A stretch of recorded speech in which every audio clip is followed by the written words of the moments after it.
இந்த கத்திரிக்காய் கருவாட்டு குழம்பு எப்படி செய்கிறதுன்னு பார்க்கலாம் வாங்க. கருவாட்டு குழம்புக்கு எண்ணெய், சோம்பு, கருவேப்பிலை, பூண்டு, வெங்காயத்தை நல்ல எண்ணெயோடு வதக்கிட்டுருக்கோம். வெந்தயம்,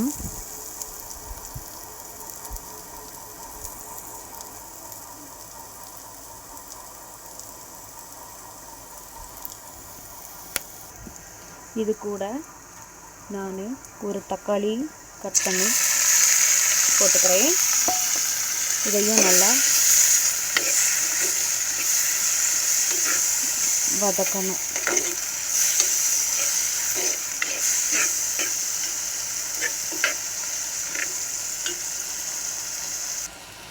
மஞ்சத்தூள் கொஞ்சம் போட்டுக்கலாம்.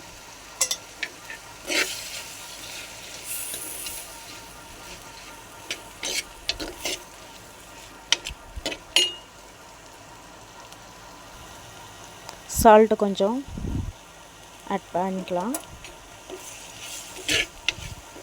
இது நல்லா வதங்கட்டும்.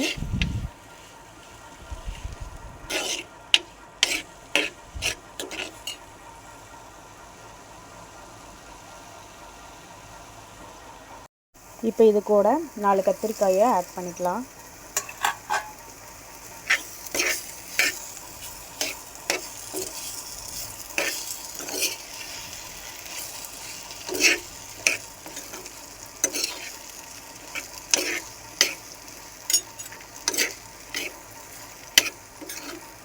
கத்திரிக்காயை கொஞ்சம் வதங்கட்டும்.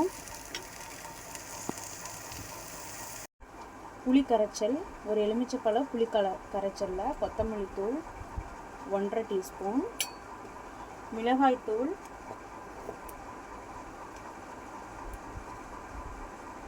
கொஞ்சம் 1/2 டீஸ்பூன்,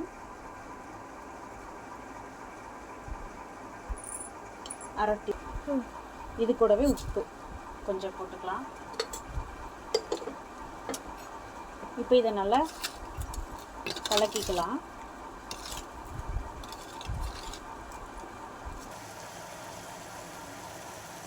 கத்திரிக்காய் கொஞ்சம் வெந்துருச்சு. புளி கரைசல், மிளகாத்தூள், கொத்தமல்லி தூள், உப்பு, ஒரு எலுமிச்சைப்பழ அளவுக்கு புளி இதில் கலக்கி விட்டு ஊற்றிட்டோம். இப்போ இதை நல்லா கொதி விட்டுடலாம்.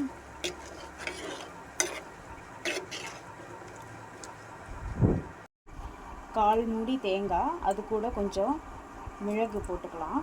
இப்போ இதை வந்து அரைச்சிட்டு வந்துடலாம். குழம்பு நல்லா கொதிச்சுட்டு இருக்கு. இப்போ தேங்காய் அரைச்சதை ஊற்றிக்கலாம். நல்லா மிக்ஸ் பண்ணி விட்டுக்கலாம்.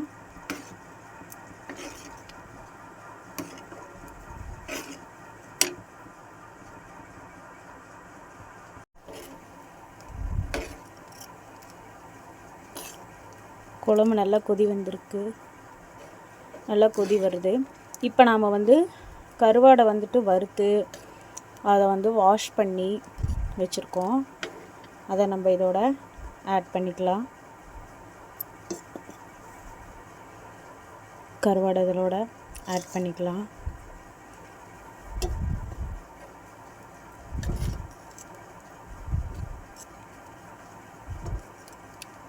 இது ஒரு 3 நிமிஷம் கொதி விட்டால் போதும்.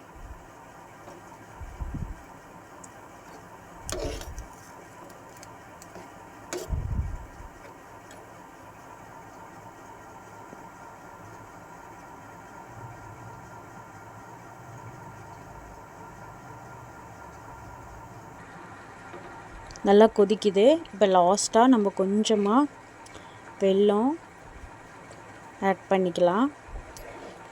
வெல்லம் ஆட் பண்ணிட்டோம். இப்போ நல்லா கிளறி விட்டுட்டு குழம்பு நல்லா கொதி வந்துடுச்சு. அவ்வளோதான், நம்மளுடைய வாசனையான கருவாட்டு கத்திரிக்காய் குழம்பு தயாராகிடுச்சு. இது வந்து சளிக்கு எல்லாத்துக்குமே ரொம்ப நல்லது. ட்ரை பண்ணி பாருங்கள். தேங்க்யூ.